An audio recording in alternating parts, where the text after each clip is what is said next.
3, 2, 1. Hi there, my name is Karen Burgoyne and I'm the founder and director of my own business, K-Talk. I'm coming to you from Melbourne, Victoria, Australia. And today I'm going to be presenting to you on autism and mental health, how different individuals are impacted. Now this is coming from my perspective and my story, no one else. Let's get on with the presentation. Topics of discussion in this presentation today are an introduction of myself, autism and the black hole, living in the past, other situations that impact mental health, trauma. Trauma can play major havoc on your mental health. And then I'll be sharing my contact details with you.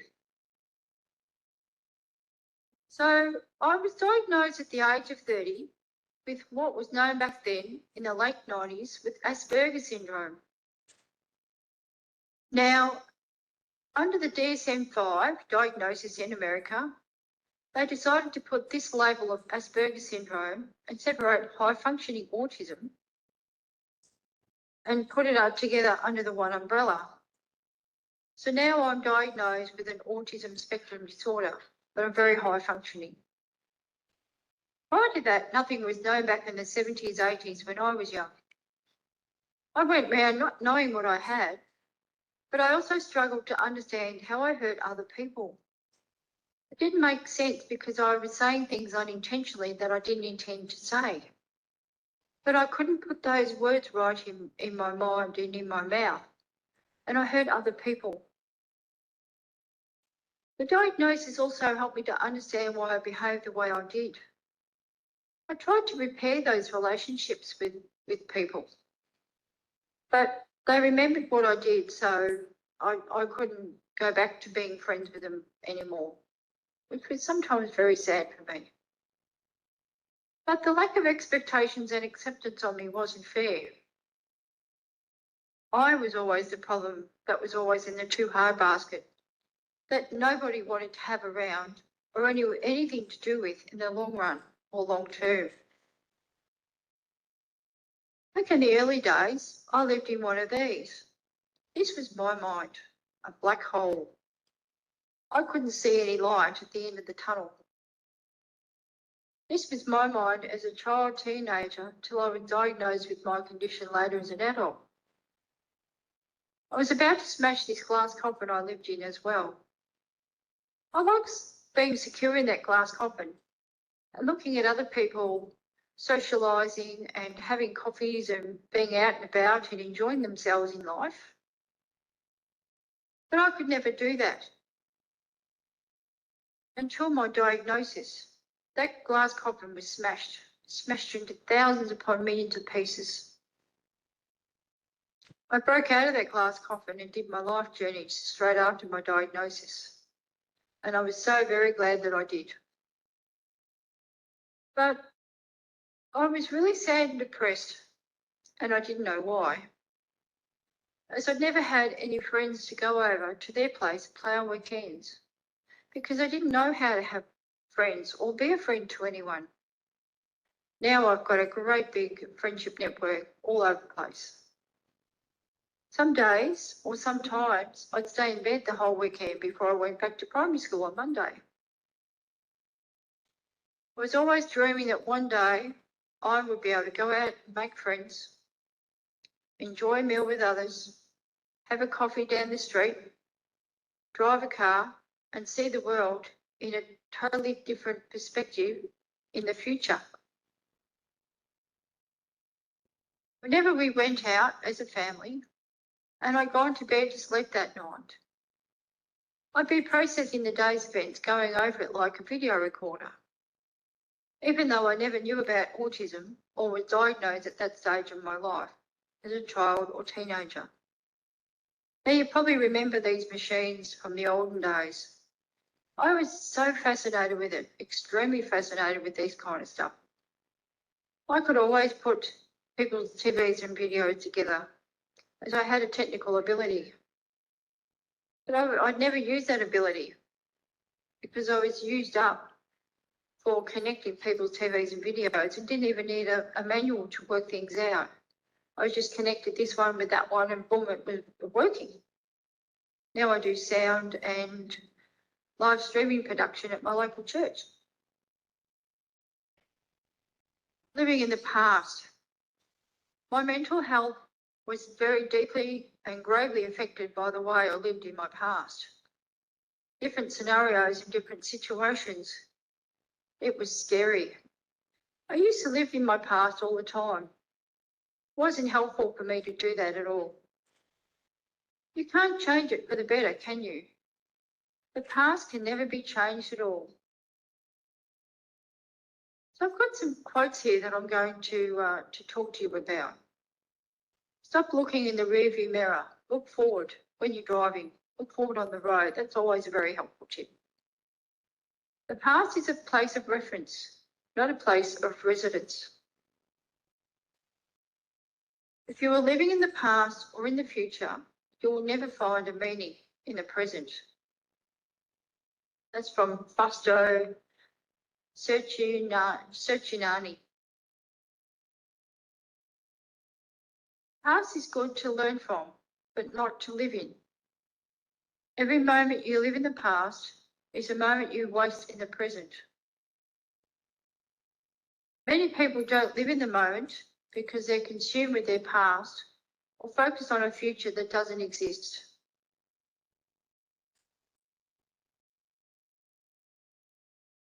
They miss out on so many joy-filled experiences in the reality of the present. Learn from your past, plan for your future, but you can only live life to the fullest right now. To live in the past robs the present of so much precious time. But how could I break the prisoner chains and begin new freedoms outside of this? One people in particular basically killed me in the past from school to adult life. From continuous harassment to continuously pestering me in life wherever she could in my local community where I lived. It all started when her and I attended the same high school together, as well as being a dance or calisthenic club that she had joined after my being there for a number of years. Whenever I was out, whether it was driving round and round on a roundabout with her mother in the front seat of her car, whenever I'd appear in my car, she would laugh at me. Even when I was down this local shopping centre, she was there laughing at me and harassing me. Because I have sensory issues, I was trying on a pair of fit-over sunglasses in Kmart, which is a big department store over here. When I turned around and looked at her, she didn't understand why I had so many high sensory needs. I just quickly left the store and then she laughed at me. But that was just one bit of humiliation she gave me. When she was out walking the dog with her mother, she would deliberately come up my street where I lived. Her mother and her would disappear around the corner with the family dog. But she would stay on the opposite side of the street, just staring at my place where I lived at the time, until the time it was decided that she would go on towards her own house back then. When I came out one day on a Saturday morning, I was still in my pyjamas and told her off. She then still laughed at me till I told her I was going to the police that day to get her charged with harassment. That stopped things for a while until a family member was staying with us and working in the police force at the time, and they had their car parked in the driveway, a police vehicle. I told them about this previous situation, and then they went out and pretended to find something, dressed in full uniform because they were working at the academy to do a few things over here, till they came to her. So they were pretending to look for clues. This woman from my old school days. So this family member had a chat to this woman who was staring at me on this Saturday morning. And then she probably had a chat to her about things. This woman had caused me nothing over my lifetime, nothing but stress, anxieties and trauma that I somehow couldn't get away from till I changed in this situation. That I'm going to explain to you in the next few slides of this video. But that family member told this woman that she was going to take her to the local police station and have her charged with harassment and bullying and other things. And she was going to put her in the back of the paddy wagon or police car and showed her Freddie, her identification, and that stopped the trick. That did the trick that day. She never did that again. As I explained here, that did the trick. She stopped that altogether, which I was very glad about. But I was a school crossing supervisor or a lollipop at the lady at the time. One day I got her back and I felt liberated, absolutely liberated and empowered. But it was as if time stood still for that moment and I put her back in her place finally where she belonged. Or I put her. I then had to do what I had to do and yell out to her across the street and tell her what she'd had, water on the brain. And she stopped dead in her tracks. But I never told anyone about her problem at all to anyone. But she'd very much learned her lesson that day of stepping behind the yellow line again, stepping behind the boundary line. Sheer relief came to me one day when her mother put the family home on the market for sale and they moved away from the area. I was jumping up and down for joy. Not only that, I was so happy, like I celebrated. But not only that as well, when I also had my own house built and finalised in another suburb, it was our turn to move away from the area. I was completely overjoyed at the prospect of living in another area where I wouldn't even see or hear from her anymore. She's a creep in her own right. Needless to say, should she be near me or in my presence, I would just ignore her or them anyway. They're not worth it for the trouble that they cause you in life for you. But this is only one moment of trauma that I've suffered in my own lifetime. Someone else's cruel remarks and actions against you can have a profound impact on your mental health. Like having a ripple effect, like waves on the beach, but even worse, like a tidal wave even. But this is how something in life can affect your mental health overall from your past experiences. Some people don't even have that ability to move on from those situations at all. They stay in the same thing, in the same past all the time. Some people who are strong-willed, resilient, and exceptionally determined, like myself, can do so and have had the ability to do so.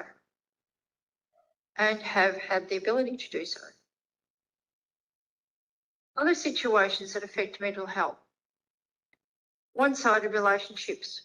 Autism relationships that are one-sided are not a two-way street because they are greatly taken advantage of or used by the other person in their life at the time that they think that they're a friend to.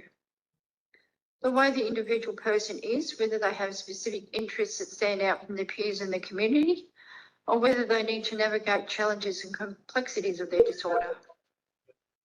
Exhaustion or anxiety levels can be intensively high, and so the person may need to rest and step away from the constant merry-go-round that we all live on in our lives at times, or sometimes.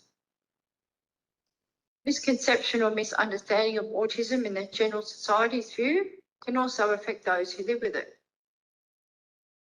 Extreme sensitivity to noise, people, overload issues can and are challenging to those who live with the condition, as well as social, communication, behavioural deficits, which then in turn come down to their comprehensive or imagination impairment and knowing about boundaries towards others that they may come into their lives, short or long-term periods. Lack of employment opportunities can have a profound effect on someone's mental health, despite them going for the many positions they go for. The inability or ability to participate in society in a voluntary capacity, only to find out they're suffering from mental health issues due to the lack of exposure in society, or it all boils down to their lack of being independent or having those independent living skills taught by their parents or peers, may also play havoc for the individual in the long run. Many people are affected differently in different ways by their lives, their mental health issues, and the way they conduct themselves in front of others. Drugs and alcohol can also play a major part in someone's life, as well as smoking or eating or even vaping, gambling, or the foods we eat and drink in our daily lives. For example, eating takeaway constantly, or suffering medical issues, which I'll explain a little bit further on. Trauma can be caused by all sorts of situations in life, such as the death of a friend or family member that you were so close to, bullying or discrimination in a workplace, physical, verbal or emotional abuse, including blackmail, just to name a few. For me, I can't stand doing repetitive, mundane work for an organisation. I get very easily bored doing the same thing all day, every day. It also wears my brain out really quickly if I do this. For example, data entry all the time. Changes in my normal routine upsets me big time. If someone challenges me on something and I have to fight them for it, or to make it right again, and some instances this can't be done, sometimes it can. Dealing with your own medical emergency, your own emergency medical issues can bring on trauma and stress on our bodies that we don't need in our lives. For example, someone who may have irritable bowel syndrome or chronic fibromyalgia, and the pain that causes both on your brain and your body, or having constipation, or having diarrhea, and not having the ability to go out anywhere and enjoy your life. And being bloated is another way of having a mental health issue, and you want to have it fixed so you don't get bloated again. Having a one-sided family member with a serious medical issue that you've got to travel far out of your way for from your home base, and be available for them for a period of time till that's over and done with. They may have undiagnosed autism. They're rude, very selfish, don't know how to behave in boundaries, and they've never learned to give back your ways of appreciation. How to give back to you ways of appreciation, but they still love you, but want you to spend so much money and time on them to get them what they need, e.g. groceries or medications. So much so till then you're so much out of pocket for your own budget and expenses till the very next payday. Sometimes this can play havoc on you because you don't have any money to go anywhere or do anything that you need to. Recovery and positivity. Turn those negative situations into positive ones if you can. Process it, live it. In that moment for a while, ride the wave. Then you know from your own gut intuition, eliminate it and close it off. Close the door and move on from that cycle in your life if you can do so or have that ability to do so. Strategies that I use for my own mental health. I continuously prayed about things that were affecting me to God. I'm a devout Christian, and my faith in Jesus has been right throughout my whole life. Jesus is the only way through to God, as it says in John 14:6. If you don't read the Bible, then I encourage you to do so. But John 14:6 says, I am the way, the truth, and the life. Nobody comes to the Father except through me. And if we don't follow Jesus, then God will in then turn away from you on the last day of Earth when he returns. But other strategies that I use for my mental health. Visiting a beach also washes away the issues that are affecting me. Doing a long distance drive is always a good thing for me, as I like to see different places. Visiting my friends and snuggling up to and cuddling their cats, but their loud purring melts me all the time, no end. Going for a walk in the sunshine is by far the best medicine for me when overcoming mental health issues. Or just a physical walk and just being out in the fresh air makes a world of difference, a significant difference to me. So in conclusion, we've now learned how autism can now impact our mental health in many ways, including living in the past and not moving on from that. What are you able to do to research for your family member, son, daughter or friend that has autism and mental health issues so that you can help them overcome this for themselves? Here are my contact details. You can get me on WhatsApp if you'd like to ask me more questions. And that's the end of my presentation. Thank you very much.